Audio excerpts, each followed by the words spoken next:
you can take it offense as a depression or offense as a promotion. നിങ്ങൾക്ക് വേണമെങ്കിൽ മറ്റുള്ളവർ നിങ്ങൾക്ക് വരുത്തിയ ഇടർച്ച, നിങ്ങൾക്ക് വരുത്തിയ ഭാരം നിങ്ങൾക്ക് ഒരു തകർച്ചയായിട്ട് എടുക്കാം.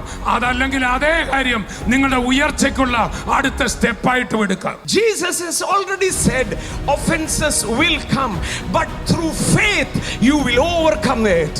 യേശു പറയാണ് ഇടർച്ചകൾ നിശ്ചയമായിട്ടും വരും, എന്നാൽ നിന്നിലുള്ള വിശ്വാസത്താൽ നീ അതിനെ മറികടന്ന് ഉയർച്ചയിലേക്ക് പോകും. Jesus is saying, if you have faith like a mustard seed, you will tell the mulberry tree to be pulled out from the roots and cast into the sea. It will happen as you say. അവിടെ കർത്താവ് പറയുന്നത് നിങ്ങൾക്ക് കടുകുമണിയോളം വിശ്വാസമുണ്ടെങ്കിൽ ഈ മരം വേരോടെ വലിഞ്ഞ് കടലിൽ പോകാൻ പറഞ്ഞാൽ അതുപോലെ തന്നെ നടക്കും. If you speak to that problem, get out.